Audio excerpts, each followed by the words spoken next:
বাংলাদেশের সবচাইতে ভাইরাল প্রশ্ন, নারী আসলে কিসে আটকায়? বউরা আসলে কি চায়? বউদের চাহিদা আসলে কি? পুরুষদের সবচাইতে জানার ব্যাপারে আগ্রহ হচ্ছে মেয়েরা আসলে কি চায়, বউ আসলে কি চায়। আমি জাস্ট কয়েকটি কথা শেয়ার করছি, যদি আপনি এই কথাগুলো শুনতে পারেন আপনার বিবাহিত জীবনকে সুখী করবে একজন। বলেন সবাই, তিনি কে? মাথায় রাখবেন, একজন মেয়ে হচ্ছে বাবার কাছে রাজকন্যার মতো। একটা ফ্যামিলির সবচেয়ে আদরের যে মানুষটা, তার নাম হচ্ছে বাড়ির একজন মেয়ে। বাড়ির একটা মেয়ে যে কি আদর পায়, কি সোহাগ পায়, কি ভালোবাসা পায়, এটা আসলে বলে বোঝাবার মতো কোনো ক্ষমতা আমার কাছে নেই। মাথায় রাখবেন, বাবা মায়ের পরে সবচেয়ে বড় দায়িত্ব একজন মেয়ের ব্যাপারে পালন করবে তার স্বামী, ঠিক কিনা বলেন? এখন স্বামীকে বুঝতে হবে যে আসলে বউ আমার কি চায়, বউ এর এক্সপেকটেশনটা আসলে কি। যদি আপনি আপনার বউয়ের চাহিদা না বোঝেন, যদি আপনি আপনার বউয়ের মেন্টালিটি না বোঝেন, তার পার্সোনালিটি না বোঝেন, তার এক্সপেকটেশন না বোঝেন, তার কখন কি দরকার, কেমন করে দরকার, কি প্রয়োজন, এটা যে স্বামী বুঝতে পারে না, সেই স্বামী কখনো তার ম্যারিড লাইফে হ্যাপি হতে পারে না, ঠিক কিনা বলেন? সর্বদা মাথায় রাখবেন, একজন আদর্শবান স্ত্রীর জন্য, ওয়াইফের জন্য আসলে ভালোবাসার উপরে আর কোনো মেডিসিন নেই। একজন আদর্শবান স্ত্রী জাস্ট এটাই চায় যে দিন শেষে আমার স্বামী আমাকে ভালোবাসুক, দিন শেষে আমার স্বামী আমার সঙ্গে একটা সুন্দর সময় কাটাক। মাথায় রাখবেন, নারীদেরকে আল্লাহ তাআলা বানিয়েছেন বড্ড যত্ন করে। নারীদের হৃদয়টা আল্লাহ তাআলা অনেক কোমল করেছেন, অনেক কোমল হৃদয়, এটা সফট হার্ট। এবং এই হৃদয়টা শুধুমাত্র ভালোবাসা চায়, এই হৃদয়টা জাস্ট একটু যত্ন চায়, আদর চায়, একটু সময় চায়। অতএব একজন হাজবেন্ড হিসেবে আপনার জানা উচিত যে আপনি যে আপনার ওয়াইফকে ভালোবাসেন, এই ভালোবাসা তার সামনে প্রকাশ করার দরকার। বলেন তো সবাই, আছে না নাই? এটা বড্ড প্রয়োজন। চার মাযহাবের ইমাম আহমদ ইবনে হাম্বল রাহমাতুল্লাহি আলাইহি, উনি ওনার সন্তানকে বলেছিলেন, তুমি যদি তোমার হ্যাপি ম্যারিড লাইফ লিড করতে চাও, সাংসারিক জীবনে সুখী হতে চাও, তুমি যে তোমার বউকে ভালোবাসো, এ কথা প্রকাশ করতে কখনো কার্পণ্য করবে না। সুবহানাল্লাহ পড়বেন না আপনারা সবাই? তো এটা দরকার, এটা বুঝতে হবে। মাথায় রাখবেন, যেই মেয়ে ভালোবাসা চায় না, জাস্ট টাকা চায়, বাড়ি চায়, চাই স্বভাব, ডিমান্ডি স্বভাব, এই মেয়ে যাই হোক আর না হোক, এই মেয়ে আদর্শবান স্ত্রী কখনোই হতে পারে না, ঠিক কিনা বলেন? তো বইয়ের জন্য ভালোবাসার রোল প্লে করবেন, বইয়ের সামনে বোঝাবেন যে আমার লাইফে ভালোবাসার মানুষ বলতে একজনই বুঝি, এবং সে একজনটা আমার বউ, অন্য আর কেউ নয়, ঠিক কিনা বলেন? সরকার যাবে, সরকার আসবে, বাট আমার লাইফে সরকার একটাই ছিল, একটাই আছে, একটাই থাকবে, আর তার নামই হচ্ছে আমার বউ, ঠিক কিনা? এটা হচ্ছে ভালোবাসা প্রকাশ করা একটা নমুনা। এবং আমি আরেকটা কথা বলতে চাই, যেই মেয়েদের মাঝে এটা আমি বলতে খুব ইতস্তবোধ করছি, আমি feeling so shy, but I think this is my responsibility that I should talk about on this matter, আর I must have to be clear on it. ব্যাপারটা হচ্ছে এরকম, দেখেন, যে আপনি যদি বুঝে ফেলেন যে আপনার ওয়াইফ আসলে ভালোবাসার পাগল নয়, টাকার পাগল, বিশ্বাস করেন, একজন হাজবেন্ড যখন বুঝে ফেলে যে আমার ওয়াইফটা টাকা চায়, গাড়ি চায়, লাক্সারি লাইফ লিড করতে চায়, শপিং এর পাগল, আসলে তার কাছে ভালোবাসা, ফিলিংস, ইমোশন তার কোনো মূল্য নেই। মাথায় রাখবেন, পুরুষ এটা বোঝার পর থেকে, পুরুষ চাই বিশাল পীর হোক, পুরুষ চাই বিশাল বড় হুজুর হোক, যত বড়ই হোক না কেন, পুরুষ যখন বোঝে আমার বউ ভালোবাসার প্রতি নয়, টাকার প্রতি আসক্ত, পুরুষ তার বউকে চুল পরিমাণ আর কখনো ভালোবাসতে পারে না, ঠিক কিনা বলেন? এই জন্য মেয়েদেরকে বলবো, ভালোবাসার এক্সপেকটেশন রাখবেন। টাকা পয়সা তো যাবে আসবে, ভালোবাসাই হচ্ছে চিরস্থায়ী বিষয়, ঠিক কিনা বলেন? আল্লাহ প্রত্যেকটা যুবককে তার স্ত্রীকে মন থেকে ভালোবাসার তৌফিক দান করুক, পড়েন সবাই আমিন। 2 নাম্বার, একজন ওয়াইফ চায় আমার হাজবেন্ড হবে most caring, most loving and a responsible man. একজন স্বামীর সবচেয়ে বড় রোল হচ্ছে তার স্ত্রীর জন্য দায়িত্বশীল আচরণ করা, যত্নশীল আচরণ করা। বউয়ের কখন প্রয়োজন, কি প্রয়োজন, বউ আমাকে বলতে হবে না, বউ বলার পূর্বেই আমি এটা প্রোভাইড করব। তার বলার পূর্বে যখন আমি দিয়ে দিব, তখন এটা প্রমাণ করবে যে আমি জাস্ট হাজবেন্ড নই, আমি একজন দায়িত্বশীল স্বামী, ঠিক কিনা বলেন? অনেক স্বামী আছে দেখবেন বিয়ের পরে বউকে ফেলায় রেখে দেয়, খোঁজ নাই, খবর নাই, কি লাগবে, কি প্রয়োজন। ইভেন আমার কাছে এমন রিপোর্টও আছে মাসের পরে মাস বউকে রেখে চলে গেছে, খোঁজ খবর নেওয়া দূরের কথা, বেঁচে আছে না মরে গেছে তাও জানে না। অথচ স্বামী স্ত্রীর সম্পর্ক এখনো অটুট আছে, বৈধ আছে, হালাল আছে, কিন্তু খোঁজ খবর নেই। বাংলাদেশে এরকম অনেক সংসার আছে যে সংসারটা জাস্ট সামাজিকভাবে টিকে আছে, জাস্ট চার দেওয়ালের মাঝখানে থাকে। স্বামীর হৃদয়ে বউয়ের জন্য ভালোবাসা নাই, বউয়ের হৃদয়ে স্বামীর জন্য ভালোবাসা নাই, জাস্ট সমাজের দিকে তাকিয়ে, বাচ্চার দিকে তাকিয়ে হাজারো স্বামী স্ত্রীর সম্পর্ক জাস্ট নামে টিকে আছে, কাজে তার কোনো অস্তিত্ব নেই। ঠিক কিনা বলেন?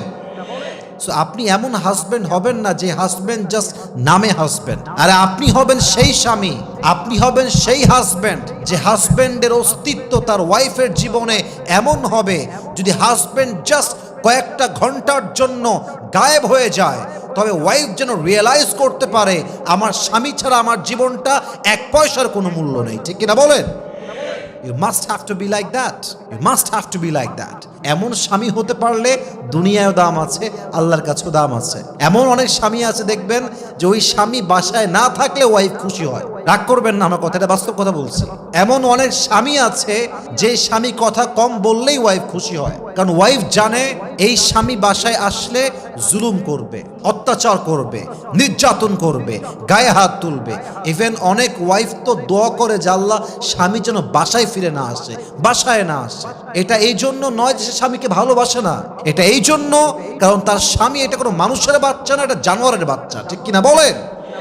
এরকম অনেক স্বামী আছে, এটা আপনি জানেন না, অনেক স্বামী আছে। এজন্য স্বামী হিসেবে you must have to be responsible, you must have to be caring. যত্নশীল পুরুষ হচ্ছে পৃথিবীতে সবচেয়ে দামি পুরুষ।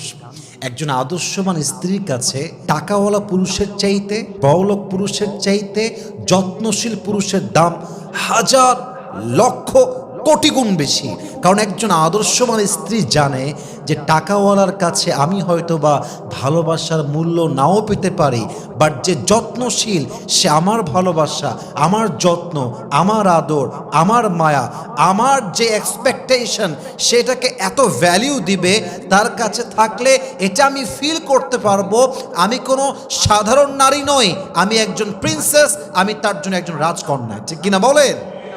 She will feel like this, she will feel like that. So এজন্য রেসপন্সিবল হবেন, যত্নশীল হবেন।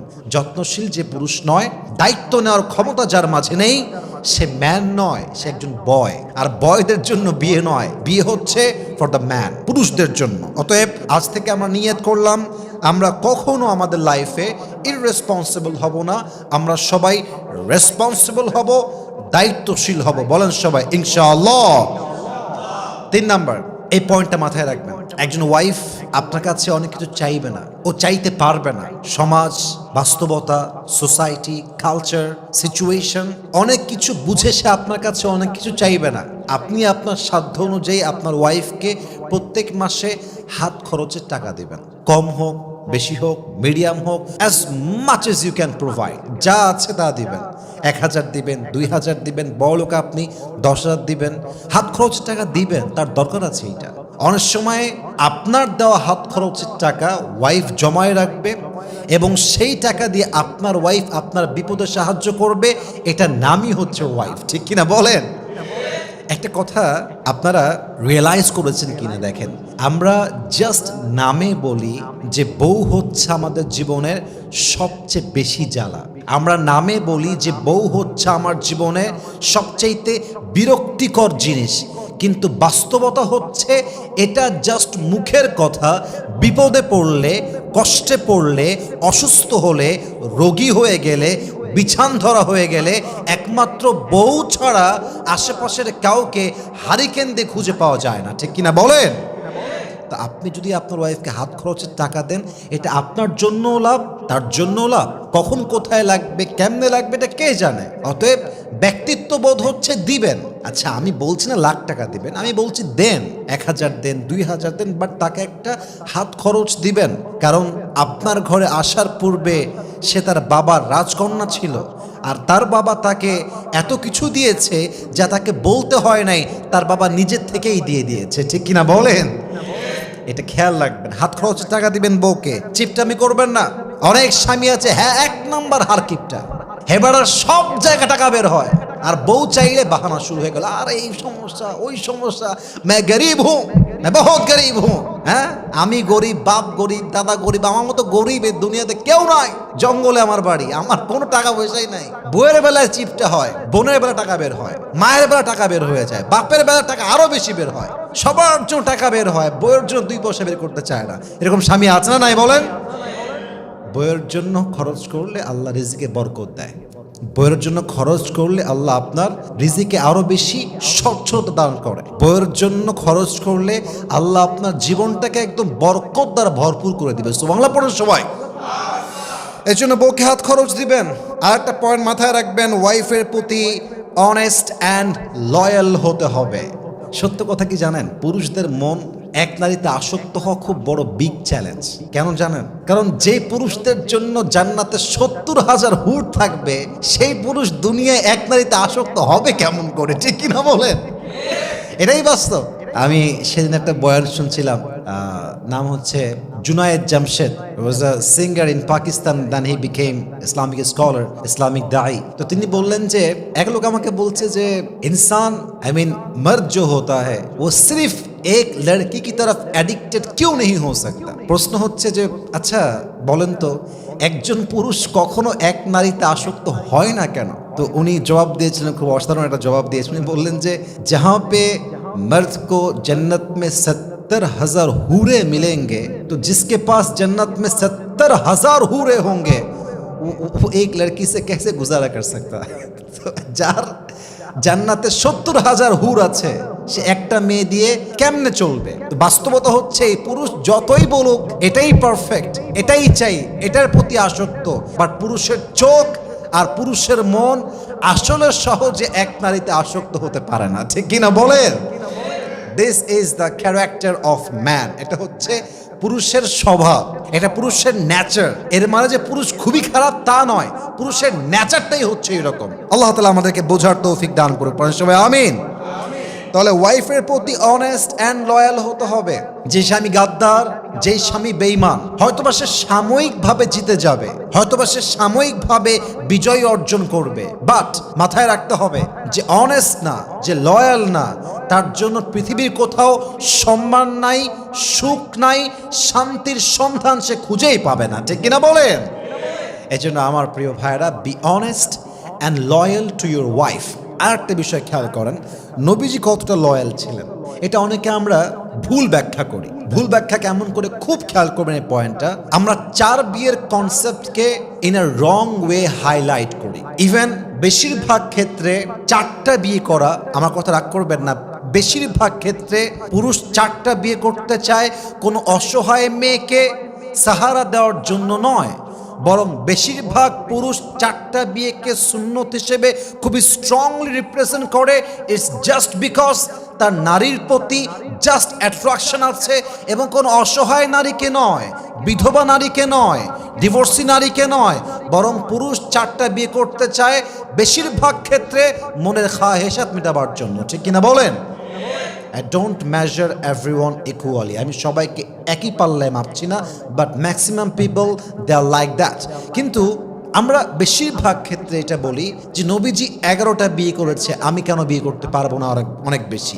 আপনি করেন, তাতে আপত্তি নেই, আপনি করেন, তাতে আমার কোনো অবজেকশন নেই। কিন্তু কথা বুঝতে হবে যে খাদিজা রাদিয়াল্লাহু তাআলা আনহা এতটা অনেস্ট ছিলেন, এতটা লয়াল ছিলেন, নবীর এতটা বিশ্বস্ত মানুষ ছিলেন। বিশ্বাস করেন, যতদিন পর্যন্ত খাদিজা রাদিয়াল্লাহু তাআলা আনহা জীবিত ছিলেন, তার অনেস্টির জন্য, তার সততার জন্য, তার চরিত্রের জন্য, তার আখলাকের জন্য, যতদিন পর্যন্ত খাদিজা বেঁচে ছিলেন, নবীজি দ্বিতীয় বিয়ে করবেন এই চিন্তা তো অনেক দূরের কথা, উনি তার আশেপাশেও যায় নাই। সুবহানাল্লাহ পড়েন সবাই।